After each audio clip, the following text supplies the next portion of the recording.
2025년 2월 5일 수요일 새벽 기도입니다.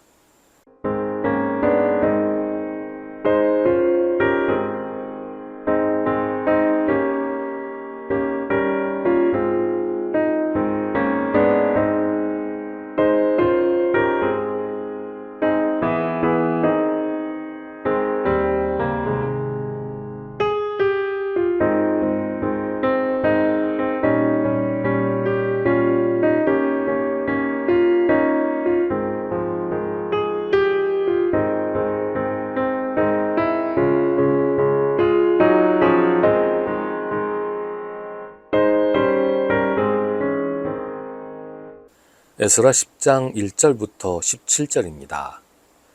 에스라가 하나님의 성전 앞에 엎드려 울면서 기도하며 죄를 자백하자 이스라엘 사람도 남자, 여자, 어린아이 할 것 없이 많은 무리가 에스라 주변에 모여서 큰 소리로 슬피 울었다. 그때 엘람의 자손 여히엘의 아들 스가냐가 에스라에게 말하였다. 우리가 주변에 있는 이 땅의 백성에게서 이방 여자를 데려와서 아내로 삼음으로써 하나님께 죄를 지었지만 아직도 이스라엘에 희망은 있습니다. 이제 우리는 하나님의 명령을 두려워하면서 받드는 분들의 권면과 에스라 제사장님의 가르침을 따라서 이방 여자들과 그들에게서 난 아이들을 다 보낼 것을 하나님 앞에서 언약하겠습니다. 율법대로 하겠습니다. 그러므로 이제 일어나십시오. 이 모든 일은 제사장님이 맡아서 하셔야 합니다. 우리가 제사장님을 도와드리겠습니다. 용기 있게 밀고 나가십시오. 이 말을 듣고 에스라가 일어나서 지도급 제사장들과 레위 사람들과 온 이스라엘 사람들에게 그들이 말한 대로 하겠다고 맹세하라고 요구하니 그들은 그대로 맹세하였다. 에스라는 하나님의 성전 앞에서 물러나와 엘리야십의 아들 여호하난의 방으로 들어가서 포로로 잡혀갔다가 돌아온 백성이 지은 죄 때문에 밤이 새도록 밥도 먹지 않고 물도 마시지 않으며 슬피 울었다. 잡혀갔다가 돌아온 백성은 모두 예루살렘으로 모이라는 명령이 예루살렘과 온 유다 땅에 내렸다. 사흘 안에 오지 않는 사람은 지도자들과 원로들의 결정에 따라 재산을 빼앗고 잡혀갔다가 돌아온 백성의 모임에서 내쫓는다고 하니 사흘 안에 유다와 베냐민 사람들이 모두 예루살렘에 모였다. 그때가 9째 달 20일이다. 온 백성이 하나님의 성전 앞들에 모여 앉아서 떨고 있었다. 사태가 이러한 터에 큰 비까지 내리고 있었기 때문이다. 드디어 에스라 제사장이 나서서 그들에게 말하였다. 여러분은 이방 여자들과 결혼하였으므로 배신자가 되었습니다. 그것 때문에 이스라엘의 죄가 더욱 커졌습니다. 이제 주 여러분의 조상의 하나님께 죄를 자백하고 그의 뜻을 따르십시오. 이 땅에 있는 이방 백성과 관계를 끊고 여러분이 데리고 사는 이방인 아내들과도 인연을 끊어야 합니다. 온 회중이 큰 목소리로 대답하였다.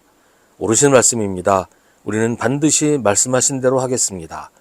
그렇지만 여기에 모인 사람들의 수가 많고 때가 장마철이므로 이렇게 바깥에 서 있기가 어렵습니다. 더구나 이 일은 우리의 잘못이 너무나 커서 하루 이틀에 처리될 문제가 아닙니다. 그러므로 대표를 뽑아서 모든 회중의 일을 맡기는 것이 좋겠습니다. 마을마다 이방 여자와 결혼한 사람들에게는 날짜를 정하여 주어서 그들이 자기 마을의 원로들과 제파장들과 함께 나오게 하고 이 일 때문에 일어난 우리 하나님의 진노를 풀어드리는 것이 좋겠습니다. 오직 아사엘의 아들 요나단과 디과의 아들 야스야만 이 의견에 반대하였으며 무슬람과 레위 사람 삽부대가 그들에게 동조하였을 뿐이다. 포로로 사로잡혀갔다가 돌아온 백성들은 많은 쪽의 의견을 따르기로 하였다. 에스라 제사장은 각 가문의 갈래마다 한 사람씩을 우두머리로 뽑아서 그들에게 책임을 맡겼다. 이방 여자와 결혼한 사람들에 대한 조사는 10째 달 초하루에 시작하여 이듬해 첫째 달 초하루에 끝났다. 아멘. 에스라는 이스라엘의 범죄 때문에 하나님의 성전 앞에 엎드려 울면서 기도하며 죄를 자백합니다. 물론 에스라가 죄를 범한 것은 아닙니다. 에스라는 이스라엘 백성들이 저지른 죄 때문에 심히 분노했습니다. 그러나 에스라는 이스라엘 백성들을 대신해서 혹은 이스라엘 백성들을 위해서 기도합니다. 이스라엘의 죄를 자백하며 하나님께 회개하는 기도를 합니다. 에스라 역시 이스라엘 백성들 가운데 하나요. 이스라엘이 저지른 죄에서 자유로울 수 없다는 것입니다. 우리의 신앙이 대단히 이기적이라는 생각을 할 때가 있어요. 우리는 좀처럼 남의 잘못을 함께 책임지려는 생각을 하지 않습니다. 어떻게든 빠져나오려고 하죠. 다른 사람의 잘못을 지적하고 공격하는 건 참 잘하는데 그 잘못을 함께 책임지려고는 하지 않습니다. 그 일을 위해서, 그 사람을 위해서 기도하는 일에 참 인색합니다. 우리의 신앙이 너무나 개인주의적으로 치우쳐 있는 것 같습니다. 성경은 우리가 모두 제사장이라고 말합니다. 우리는 모두 에스라와 같은 제사장입니다. 교회의 잘못, 세상의 죄 때문에 함께 아파하고 함께 회개하며 기도해야 하는 제사장입니다. 우리는 나 혼자 잘 믿고 천국 가려고 세상에서 그리스도인으로 사는 것이 아닙니다. 우리는 세상에 대해서 책임이 있습니다. 세상을 하나님께로 인도할 책임이 있고 세상의 죄에 대해서 함께 회개하며 하나님의 자비를 구할 책임이 있습니다. 소돔과 고모라가 그들이 저지른 죄악 때문에 하나님의 심판으로 멸망당하게 되었을 때 아브라함이 그들을 대신해서 하나님께 자비를 구했습니다. 물론 그들 가운데 의인 10사람이 없어서 소돔과 고모라는 심판을 피할 수 없었지만 적어도 그들 가운데 의인이었던 롯의 가족은 구할 수 있었습니다. 아브라함의 간구 때문이었어요. 에스겔 예언자는 우리가 세상에 대해서 파수꾼의 책임이 있는데 이 책임을 소홀히 하면 하나님이 세상을 심판하실 때 우리에게도 책임을 물으신다고 합니다.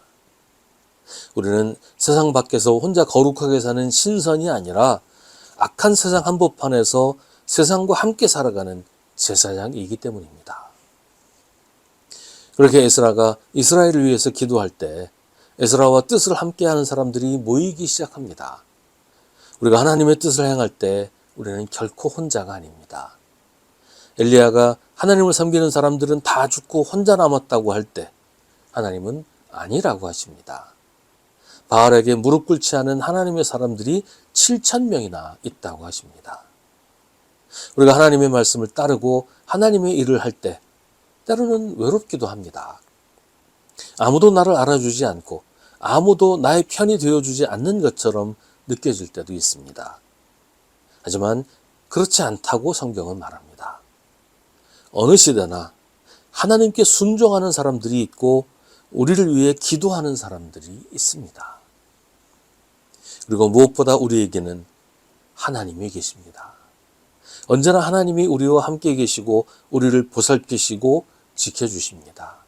하나님은 우리에게서 눈을 떼지 않으시고 우리를 혼자 두지 않으십니다. 우리를 로봇처럼 조정하지는 않으셔서 때로는 다 내가 했다, 나 혼자 했다 이렇게 생각하게 될 때도 있지만 하나님은 우리를 꼭두각시처럼 조정하지 않으시는 것이지 우리를 혼자 내버려 두시는 게 아니에요. 우리에게서 눈을 떼지 않으시고 우리를 놓치지 않으십니다. 에스라로부터 시작해서 이스라엘의 회개의 물결이 일어나기 시작합니다. 잘못을 바로잡고 바른 길로 가려는 운동이 이스라엘 백성들 사이에서 번져갑니다. 에스라의 기도가 그렇게 응답받은 것입니다. 하나님의 뜻에 순종하려는 기도는 반드시 응답받습니다. 하나님의 놀라운 역사가 거기서부터 시작이 됩니다. 하나님은 언제나 우리와 함께 계시면서 우리의 기도를 들으십니다. 에스라처럼 우리에게도 이런 역사는 일어납니다.